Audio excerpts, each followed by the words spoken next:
di Bangag. Kasi yung gusto ng upper at lower, si Martin, si Cunero, ano na, napasok na. Pero bakit may binablangko? Tulog yung blanco na yun. Ha? Sino ang mag-decide na amount na ilagay mo? O yun ay naka-reserve sa gusto ni Bangag, ni Lisa, at doon sa mga relative, family nila. Kasi family, sabi dyan eh. Uy, akin yun ha, ilagay mo yan ha, gano'n yan ha, akin yan. So, napirmahan nila yun. Kasi, di ba, sobrang kumpiyansa kasi nila eh. They are too much confident na hindi makikita yun. Kasi akala nila, sa kanila lahat na tao, bayan na lahat ng congressman, pati mga staff, hindi magsasalita. Ngayon, sabi ko nga, napunta sila na yung mga blanco ay napunta sa kamay ng mga congressman. Kung ibig, inakakuha si Congressman Ongka. Si Congressman Ongka ni Kumpin. Siya yung nagreklamo. Bakit nandito pa blanco na kasama sa napirmahan? Bakit walang laman? Na napirmahan na sana ito, may laman. Kasi yun na yun ang kopya na ipiprint lang, magiging gaan na yun. Diba? At yun ang proseso. Bakit hindi nangyari? And this is the first time. Ako 17 years na ako sa Kongreso, sa Senado. Alam ko ang proseso. Wala. Napipil up yan.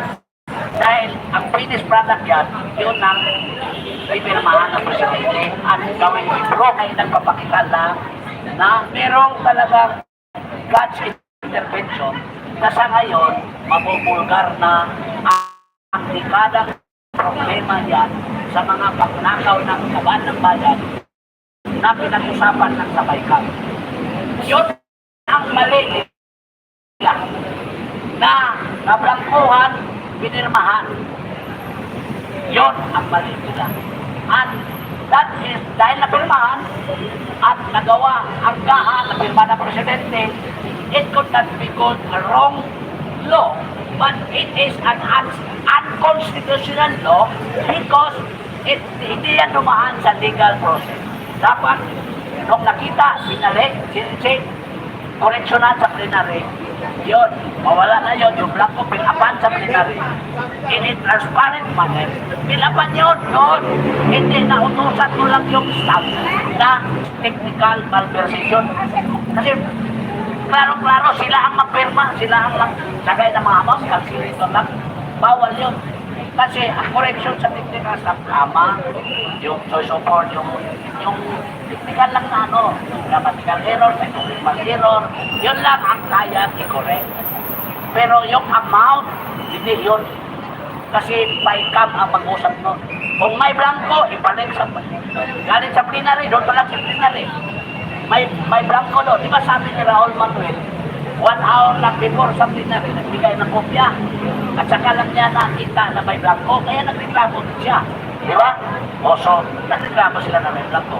Dapat yun, foul yun. O may blanco, maibalik mo na dito. Kailangan, bago yan, ma-ratify sa plenary, kailangan may laman na yan.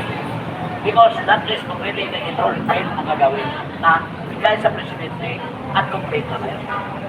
Si presidente nagsabi lang, wala namang blanco doon sa gahan. Siyempre, naprinta na yun eh. Di ba? Siyempre, naprinta na yun at napasok na ang mga gusto nilang ipasok na nilalaman ng blanco na yun. Di ba? So ngayon, sabi nila, saan? Pinasimulan na, i-refute nila yung mga nag-file sa Supreme Court, sabi nila. Di maglagay din sila ng ebidensya nila, hindi ang Supreme, and I'm sure, hanapan sila, counter sila doon. So, anong ebidensya nila? Meron ba silang napirmahan na mga senador at congressman na member sa BICAM na may fill up? Sige, isa-challenge ko sila. Meron ba kayong kopya? So yun ang counter ninyo. Yung blanco nga napirmahan ng mga committee sa BICAM o magpakita kayo ng may laman. So ang question, walang laman, may laman. Ang walang laman, blanco, pinirmahan. Sige, magpakita kayo nung may pirma. Question, sir. Yes.